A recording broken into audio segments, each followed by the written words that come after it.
Les savoir-faire de la Monnaie de Paris vous accompagnent en Terre de France.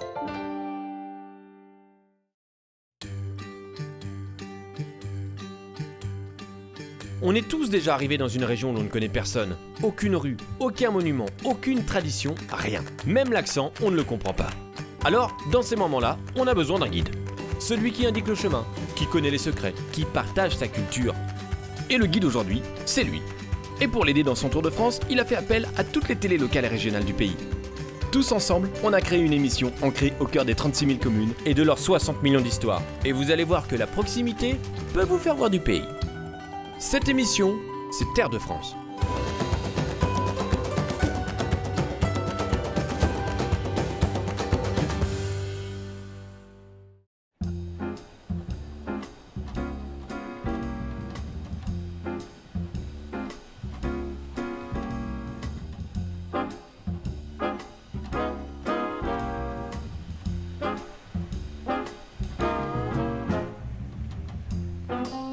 On a atterri ici à Paris, dans la cour du Palais Royal, avec les colonnes de Buren, bon, on va surtout en parler avec vous, Dominique. Dominique Marny, auteur des Jeux de clés. C'est un roman paru aux Presses de la Cité dans cette collection Terre de France, dont on a commencé à parler il y a déjà quelques semaines.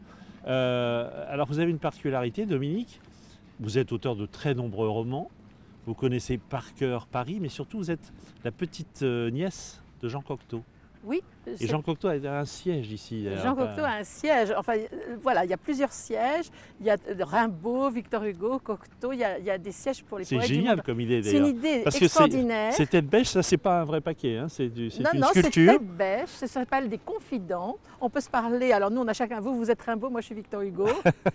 Mais voilà, c'est merveilleux. Rimbaud, c'est pas mal. Hein. C'est pas mal. Hein. Je suis assez content vous gardez jalousement le vôtre. Oui. Et ce qui est formidable, ça existe depuis un an et demi.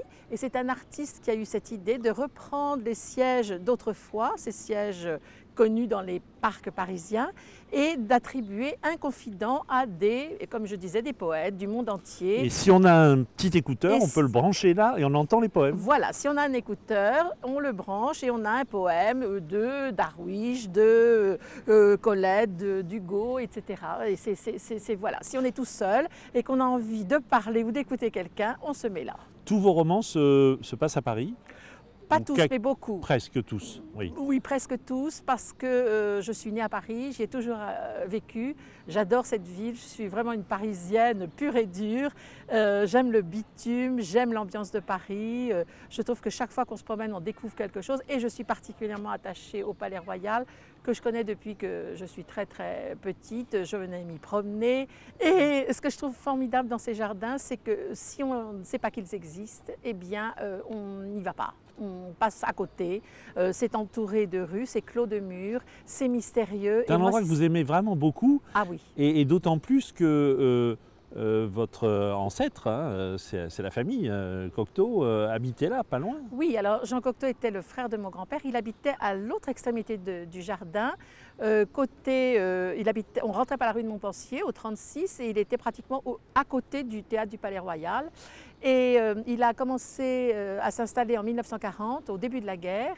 Et c'est Emmanuel Berle, le philosophe, et sa femme Mireille, qui avait ses cours de chant. Vous savez qu'on la connaît, Mireille au piano, Mireille, avec ses élèves autour. Qui habitait au 5e étage du 36 rue Montpensier et qui ont dit à Cocteau, voilà, il y a un appartement qui se libère à l'entresol. Et il l'a acheté tout de suite pour s'y installer avec Jean Marais. Et c'est vrai que l'entresol, on verra tout à l'heure certainement en se promenant, c'est vraiment sous les arcades. Vous ne voyez pas le ciel. Vous êtes vraiment dans ce qu'on appelle les galeries. Et ça ressemble presque à, on peut dire, une tanière, à une tour d'ivoire. C'est là où il avait ses fameux tableaux noirs où il écrivait. Et c'est là où il a écrit beaucoup de choses, dont La Belle et la Bête. Il a écrit le scénario du film en regardant les arcades du Palais Royal. Alors Dominique, d'ailleurs, tout à l'heure, on dira un mot du scénario de ce roman. On va aller vers le jardin, mais devant nous et derrière Maxime, il y a les fameuses colonnes de Buren. Vous êtes pour ou vous êtes contre? Vous vous souvenez du débat? Oh, je m'en souviens très très bien. Je crois que c'était en 86, en tout cas c'était sous l'ère Mitterrand. Et moi je suis pour, je trouve que c'est une très bonne idée. Qu'est-ce que ce serait sinon? On est juste devant ça serait une cour normale, bitumée. Là je trouve que c'est extrêmement harmonieux. C'est devant le Conseil d'État, devant le ministère de la Culture, devant la Comédie Française. Ça ressemble, le côté gris et blanc va très bien avec les stores. Je ne sais pas si les stores seront tirés aujourd'hui, mais c'est obligatoire dans la partie habitable du jardin, des jardins d'avoir des stores rayés gris et blanc. Donc on est parfaitement raccord. On est raccord. Voilà. Alors Madame Victor Hugo, Monsieur Rimbaud vous invite à poursuivre. Eh bien, allons-y.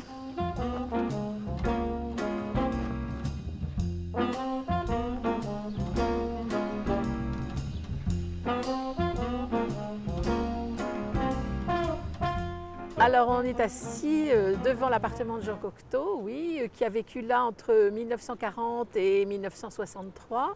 Et il a vécu là avec Jean Marais. Il avait rencontré Jean Marais en 1937. Il a acheté cet appartement juste au début de la guerre. Parce qu'il voulait justement un endroit où ils vivraient tous les deux. Alors c'est une tanière, hein, parce que c'est un entresol. On ne voit le ciel que de la cuisine qui se trouve rue Montpensier. On entrait par la rue Montpensier. Mais sinon, c'est vraiment sous les galeries. Donc vous n'avez qu'une vue du jardin, mais au ras des arbres, vous voyez. Oui. Mais c'était le premier appartement qui s'achetait, au fond. Il l'a d'abord loué, il l'a acheté ensuite, parce qu'il avait toujours vécu à l'hôtel. Il avait vécu chez sa mère dans un appartement, mais il avait toujours vécu à l'hôtel. C'était un nomade. Et là, il a posé ses valises, et c'est là où on voit très souvent des photos de ces fameux tableaux noirs où il écrivait ses rendez-vous, ses coups de téléphone, etc. Et il a été très tranquille jusqu'au moment où il a tourné L'Éternel Retour, parce qu'il voulait faire de Jean Marais, qui était connu au théâtre, une star de cinéma. Oui, mais... effectivement, il est devenu une star de cinéma, seulement c'est devenu impossible à vivre. Pourquoi? Mais parce que les filles étaient dingues de Jean Marais, donc il y avait une nuée, là, vous voyez derrière nous, de collégiennes, d'étudiantes, de femmes qui hurlaient toute la journée sous les fenêtres, qui allaient sonner tout le temps au premier étage de l'appartement et qui voulaient absolument le voir. Donc ça devenait insupportable. Jean Marais superstar alors déjà. Mais superstar, il était très beau et effectivement, vraiment, il avait un succès dingue. Donc Cocteau est resté tout de même là. Et il a continué d'écrire des œuvres majeures, dont le script de La Belle et la Bête. Ah, La Belle et la Bête. On était à la fin de la guerre. Oui. Et il voulait faire rêver les gens. Il y avait eu trop de deuil, de mort, de délation, de privation, etc. Il s'est dit, mais qu'est-ce qui pourrait faire rêver les gens? Une sublime histoire d'amour. Il avait lu le conte pendant son enfance. Il s'est dit, est-ce que ce conte, finalement, peut tenir le coup? Est-ce que ça peut être transposable au cinéma? Et il a relu, il s'est dit oui. Et voilà, il a commencé à écrire, il y a eu des auditions faites, des lectures faites avec Jean Marais, avec Josette Day. Et puis voilà, l'affaire s'est lancée. Et les gants, alors les robes, les gants étaient magnifiques et les gants superbes ont été réédités, figurez-vous, en 2013 par la ganterie, la Maison Fabre, le gantier bien connu de Millau, oui. Qui habite juste en face, ça aussi c'est très étonnant, qui habite juste en face de l'appartement de Cocteau, de l'autre côté des jardins. Là? Et moi je vous propose d'aller... là-bas en face? Oui, on va en face, on va traverser les parterres et on va y aller. C'est vraiment un petit monde ici. C'est un petit monde.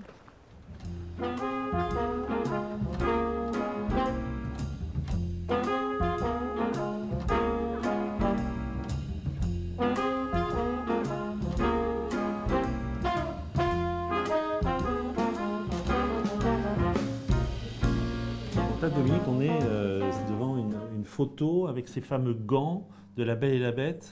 Oui, alors on est devant une photo de Bruno Fabrice qui a voulu reconstituer à sa manière La Belle et la Bête, d'après le film de Jean Cocteau. Et ce qui est très intéressant, c'est qu'il a demandé à Olivier Fabre de lui prêter ce magnifique gant, cette réédition, parce que le gant a été détruit après le tournage du film, ce gant qui a été imaginé par Christian Bérard. Et Olivier a eu l'idée en 2013 de rééditer ce superbe gant. Et voilà, nous sommes chez lui, il nous accueille. Alors, il n'y a pas de hasard, Olivier, c'est que Cocteau habitait là-bas. Exactement. Vous avez réussi à obtenir cette boutique, c'est rare. C'est assez exceptionnel. Ouais. On va parler de vos gants aussi, parce que là, on est dans une qualité à la française d'exception, avec Millau, etc., un vrai savoir-faire.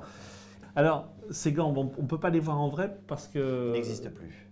En fait, Vous avez offert une paire au musée de Millau. On a offert en fait la paire au musée du Gand de Millau. Oui. C'était le meilleur endroit pour qu'elle trouve finalement sa place éternelle. Oui, parce que Millau, capitale du Gand, Millau, en capitale France, du on Gand, dit un mot. voilà. Et puis l'autre paire, elle est... Elle est en prêt au musée Cocteau, à la maison Cocteau à Menton, voilà, où il y a une très belle exposition en ce moment, et donc on leur a prêté la paire pour qu'elle soit vue. Alors Millau, capitale du Gand, c'est toujours vrai. Et pourquoi Millau? Alors c'est toujours vrai, Millau est toujours la capitale du Gand, c'est du Gand, on va dire du beau Gand, du Gand de luxe, du Gand de ville. Et pourquoi Millau? Parce qu'autour de Millau, on a énormément d'élevage. D'ailleurs, les éleveurs ont façonné les paysages. En fait, on est sur de l'agneau, de la brebis, et donc est destiné au lait pour faire du roquefort. Et toutes ces peaux ont fait qu'il y a eu une industrie autour de la mégisserie, autour du cuir. Parce que la peau était de meilleure qualité. La peau est d'une qualité incroyable. Du roquefort au Gand, c'est extraordinaire. Ah bah oui, c'est ça la France. Et donc du coup, de toutes ces mégisseries où on transforme le cuir, sont arrivées en fait les ganteries. Et donc depuis 2 siècles, Millau est une ville qui s'articule autour du Gand, autour de la peau. On va dire que c'est 1000 ans d'histoire qui nous amènent sur 2 siècles plus récemment de Gand. Voilà. Aujourd'hui, c'est toujours d'actualité. Dans 7 ans, nous fêterons nos 100 ans. Et le fait d'être ici, dans cet endroit magique de Paris, au cœur de Paris, on est dans le 1er arrondissement, ça résume tout. La capitale de Paris, on peut dire. C'était important pour vous? C'était, d'abord, c'était un rêve, hein, parce que bon, il faut être dans la réalité. Quand on est à Millau, on arrive à Paris, on se dit, bon voilà, où est-ce qu'on voudrait être, qu'est-ce qu'on voudrait devenir. Installer une marque de gants, c'est pas évident, c'est une maison familiale, donc nous on est surtout fabricants, si vous voulez, on est garant d'un savoir-faire. Et d'un coup, on ouvre la porte sur le luxe, sur la mode, sur une marque. Donc la boutique, c'était très important. Alors Dominique m'a fait une petite confidence à votre propos aussi, c'est qu'elle m'a expliqué qu'il n'y avait pas d'école où on apprenait à fabriquer ces gants. Non.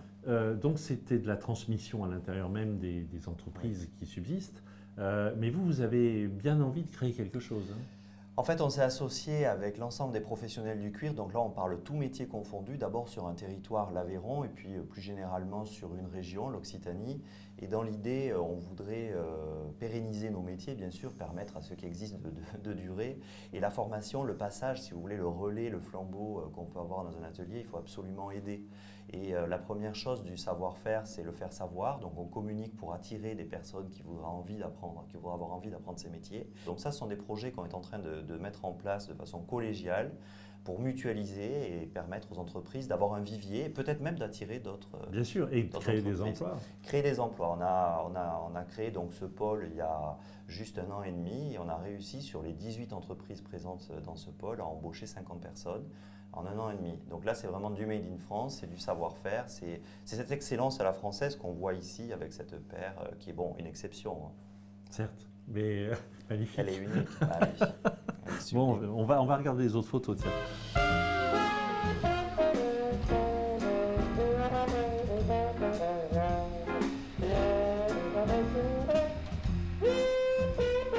Passage du Perron, Dominique. Ah, Colette. Alors oui, Colette, bien évidemment, a habité au Palais Royal. Elle s'est installée ici en 1938, juste au-dessus de nous.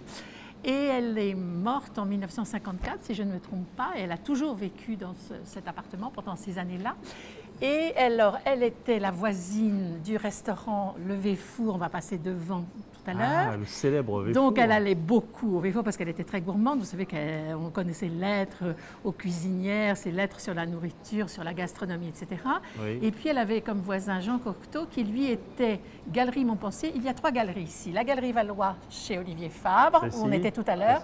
La Galerie Bourgogne et la Galerie Montpensier. Voilà. Et ces 3 galeries, ce qu'il faut savoir, c'est que ces 3 galeries ont été construites bien après le château du Palais Royal. Oui. Et elles ont été construites par un membre de la famille d'Orléans, qui était propriétaire de ce palais. Et en fait, c'était, je crois, Louis-Philippe d'Orléans, qui était bourré de dettes et qui avait décidé de faire clore le parc, les jardins du Palais Royal, par ces 3 galeries. Il les a fait construire, il a loué énormément de magasins, de cafés, de restaurants. Ça lui rapporte un peu d'argent. Et ça lui a rapporté beaucoup d'argent. sûr. Ça lui permettait de mener grand train et de payer ses dettes. C'était ça, en fait, la transformation. Ouais, c'est assez amusant parce que depuis qu'on est ici avec vous, Dominique, je me dis que en parisien, non pas natif, mais d'adoption depuis quand même pas mal d'années. Je ne suis jamais venu ici. Ah, quand on découvre ici, on y vient très fréquemment parce que c'est beau à toutes les heures de la journée. Vous avez la tranquillité du bassin, vous pouvez lire, vous reposer, rêver. Vous avez des cafés qui sont en plein soleil en ce moment, qui sont ouverts toute la journée. C'est très beau. Oui. C'est très beau et c'est très beau en toute saison parce que là, bon, on est effectivement au printemps. Mais c'est magnifique aussi en hiver. Et quand vous sortez d'une galerie comme ça l'hiver, et que la nuit tombe, vous avez presque l'impression d'être à Venise, Place Saint-Marc. Il y a aussi des galeries, il y a un vous petit voyez. côté comme ça. Et oui, il y a une vrai. espèce d'éclairage un peu fantomatique et poétique qui fait qu'on pense à Venise, curieux. Enfin, moi en tout cas. Alors, il s'en est passé, tout le monde, le tout Paris, comme on dit, est passé par le Grand Véfour. Ah oui, Enfin, le Véfour, on dit grand ou Véfour? le Véfour. C'est écrit le Véfour. Oui, c'est écrit le Véfour. On dit le Véfour, je pense. Eh bien, c'était un café qui s'appelait le Café de Chartres autrefois, il y a très très longtemps. Parce qu'en fait, il faut savoir que les galeries du Palais Royal, c'était des boutiques, mais c'était aussi des maisons de jeu, des tripots, des restaurants, pas mal de galanteries, des courtisanes, même des prostituées qui souvent habitaient sous les galeries et on appelait ça leur terrier. À l'époque, ça ne valait pas 24 000 € le mètre carré. Et Bon. au XVIIIe siècle, ça a été une grande folie, les galeries du Palais Royal. On y allait, on s'y promenait, on commençait à déguster des sorbets avec des saveurs extraordinaires dans les jardins. Enfin, c'était vraiment magnifique. Et puis, il y a eu la Révolution française et c'est là où Camille Desmoulins aurait harangué la foule. C'est là aussi, on raconte que Charlotte Corday aurait acheté le poignard pour assassiner Marat dans une de ses boutiques. Mais pour en revenir au Véfour, le Véfour donc, était ce café de Chartres avec cette réputation formidable. Et puis après, ça a périclité. Et au début du XXe siècle, c'est Louis Vaudable qui l'a racheté. Louis Vaudable était aussi le propriétaire de Maxim's. Et puis ça démarrait doucement, mais pas tant que ça. Oui. Et à ce moment-là, il a eu l'idée de prendre contact avec un homme qui s'appelait Raymond Oliver, qui avait un restaurant à l'Alpe d'Huez. Et à partir du moment où Raymond Oliver s'est installé, ça a été extraordinaire. Alors bien sûr, Colette voisine y allait tout le temps. Cocteau y allait sans arrêt, il avait sa table près de l'entrée. Mais il y avait Sacha Guitry, il y avait Louis Aragon et Elsa Triolet. Il y avait vraiment tout le banc et l'arrière-ban, et ça continue. Alors maintenant, c'est dans les mains de Guy Martin, le chef étoilé, depuis pas mal d'années, mais c'est l'institution gastronomique du Palais Royal. Alors là, il y a le théâtre. Alors là, nous sommes effectivement Galerie Montpensier, sous le théâtre, enfin devant l'arrière du théâtre du Palais Royal, oui. Qui est un théâtre où sont jouées des pièces qui sont des pièces à succès, où ont joué pendant très longtemps Poiret et Serrault pour La Cage aux Folles, La Cage aux Folles ici, qui a oui. été un succès mais retentissant. Et ce qui est très extraordinaire, c'est que ce théâtre, comme beaucoup, ont brûlé. Hein. Beaucoup de théâtres ont brûlé parce que c'était en bois, il y avait l'éclairage au gaz, donc ce n'était pas quelque chose de malheureusement rare qu'un théâtre brûle. Il a été reconstruit et il a une chose étonnante qu'on ne voit pas là, mais un escalier de secours en fer sur sa façade rue Montpensier qui est très, très Et il y a particulier. plein d'anecdotes aussi ici Alors oui, dans ce théâtre. Oui, alors il s'est passé beaucoup de choses. Et alors, ce qui est amusant, c'est que ce théâtre est absolument contigu à l'immeuble qu'habitait Jean Cocteau. Et Jean-Claude Brialy connaissait bien Cocteau. Et Cocteau a eu un second infarctus en 1963. Et il était alité dans sa chambre. Juste à côté du théâtre, Mitoyenne. Et Brialy me racontait qu'avant d'entrer en scène, chaque soir, il tapait contre la cloison de sa loge pour faire un petit signe, un petit coucou à Cocteau qui lui répondait. C'est génial. C'est joli. Hein. C'est très très joli. On dit un mot de ces jeux de clés parce que les passages, oui. Et ça se passe dans des passages, si je puis dire. Alors oui, ça c'est un roman que j'ai voulu très contemporain, qui se passe, on peut dire, l'année dernière, puisqu'il y a des événements qui sont très typiques à l'année 2015 et 2016 oui. Que l'on retrouve. Et j'ai voulu effectivement raconter le Paris que j'aime, c'est-à-dire ces jardins du Palais Royal. Beaucoup de scènes se passent là. Et puis ces passages secrets. Alors il y a la galerie Vivienne, il y a la galerie Colbert qui sont là, mais il y a aussi le passage Jouffroy que moi j'ai choisi. Oui. Le passage Jouffroy où mon héroïne Capucine installe ses bureaux. elle fait de la poésie, de la papeterie poétique, c'est-à-dire qu'elle a l'idée de créer là aussi des questions d'artisanat, de patrimoine, c'est-à-dire qu'elle essaye de créer avec du papier des choses assez étonnantes qui se veulent modernes, mais tout en restant dans une certaine tradition. Donc elle a ses bureaux, au passage Jouffroy, où il reste aussi un charme extraordinaire. Il y a le musée Grévin, oui, passage oui, Jouffroy. On y est passé. Et puis il y a aussi l'hôtel Chopin, qui est au bout du passage et qui est un roman à lui tout seul, c'est-à-dire qu'il est contigu au musée Grévin et on rêve.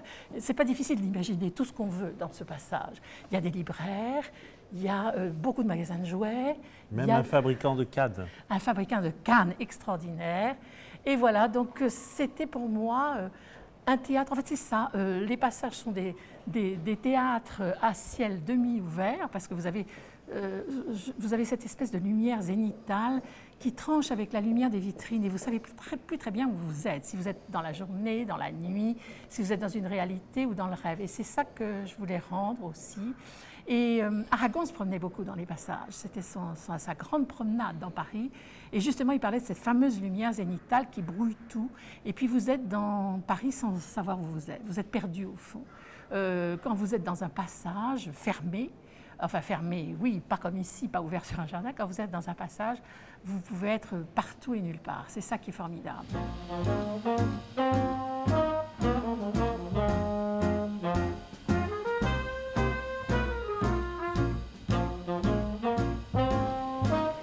Finalement, on appelle cet endroit le Palais Royal, Dominique, mais il n'y a pas eu de roi. Et très bon, enfin, il y a des rois au ministère de la Culture, là, à droite. Mais... oui, ou au Conseil d'État. Au Conseil d'État, mais des vrais rois, il y en a ou pas alors eu. Sur la scène de la Comédie Française, c'est vrai, aussi. C'est vrai. Mais non, alors en fait, il y a eu Louis XIV, mais très peu, parce qu'on appelait ce palais officieusement le palais cardinal. C'était Richelieu qui l'avait fait édifier pour lui. À sa mort, il l'a légué à effectivement Louis XIII, qu'il a légué ensuite à Louis XIV. Mais Louis XIV a grandi là, mais pas plus. Après, il y a eu effectivement Versailles, etc., qui a pris toute l'importance. Mais donc c'est vrai que ça n'a jamais été habité par des rois. Ça a été la famille d'Orléans, c'est-à-dire le frère du roi et les descendants. Mais bon, voilà.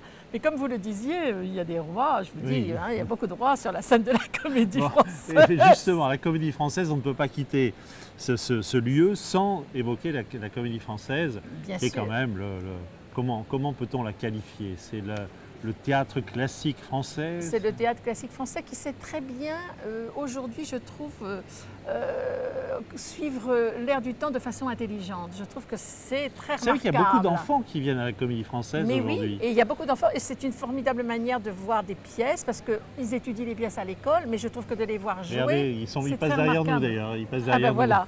Mais je trouve que c'est vrai que de voir sur scène, c'est formidable. Et des pièces comme l'Avare, puisqu'en fait Molière est lié à la Comédie Française, bien évidemment, et il y est mort, mais de voir l'Avare ou de voir le bourgeois gentilhomme jouer sur la scène de la Comédie Française, pour des enfants, tout devient extrêmement merveilleux. C'est-à-dire que ce n'est pas des textes qu'on apprend à l'école, à annonner, sans forcément toujours tout comprendre. Donc c'est un rôle très important et je trouve qu'en ce moment, justement, avec la modernité, il y a des vidéos et ça n'enlève rien au théâtre français. Donc vous avez compris, venez découvrir ici, pas trop nombreux, hein, mais les jardins Soyons égoïstes. Du Palais Royal. Emmenez vos enfants à la Comédie Française.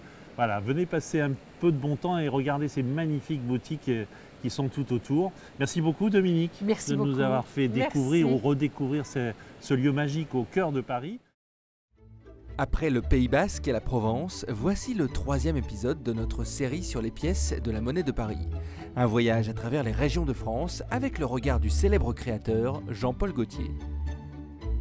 Pour moi, cette pièce m'inspire la folie de Paris, la capitale de la mode, la nuit, la danse, la ville lumière avec cette magnifique danseuse de French Cancan.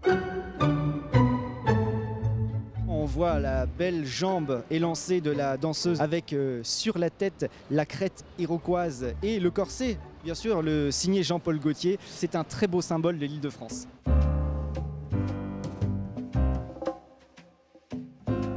Pour moi, Jean-Paul Gaultier, c'est un des symboles de Paris. Paris est la mode, la folie. Il a d'ailleurs toujours mis en avant la France. Donc je trouve que c'est un très très bon choix d'avoir confié à Jean-Paul Gaultier le soin de créer cette belle pièce de la Monnaie de Paris. Cette pièce représente parfaitement l'image du territoire Paris, en particulier peut-être même plus que l'Île-de-France, puisque Paris est la ville lumière, la capitale de la mode. Et bien sûr, quand on vient à Paris, on visite la Tour Eiffel.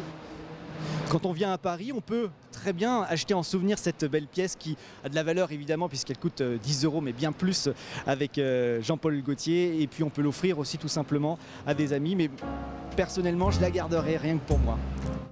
Des pièces de monnaie à collectionner ou à offrir, à retrouver dans vos bureaux de poste et chez les buralistes participant à l'opération. Toutes les informations sur le site de la Monnaie de Paris. Dans le prochain épisode, direction la Champagne.